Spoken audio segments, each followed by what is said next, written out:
Сургуулийн өмнөх боловсрол буюу 3-5 насныханд зориулсан интерактивын хичээлүүдийг хэрхэн ашиглах вэ?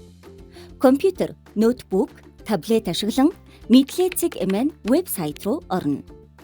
Вебсайтын үндсэн ангиллаас сургуулийн өмнөх боловсрол цэс сонгож, өөрийн хүүхдийн насанд тохирох ангиллыг сонгоно. Бага, дунд, ахлах, бэлтгэл гэх бүлгээр хуваасан байдаг. Тохирох ангиллаа сонгосны дараа тухайн ангиллалд хамаарагдах интерактив хичээлүүд харагдана. Бүгдээрээ жишээ нь үйл явдлын дарааллыг олъё гэдэг хичээлийг ажиллаж үзье. Өөрт тохирох хэлээ сонгон эхлэх товч дарна. Эхлээд тухайн хичээлийн агуулгатай холбоотой видеог хүүхэдтэй анхааралтай сайн үзүүлэх хэрэгтэй. Ингэснээр таны хүүхэд дараагийн дасгал ажлуудаа хялбархан хийх боломжтой болно. Видеог үзэж дууссаны дараа үргэлжлүүлэх товчийг дарж дасгал ажлуудаа гүйцэтгэнэ.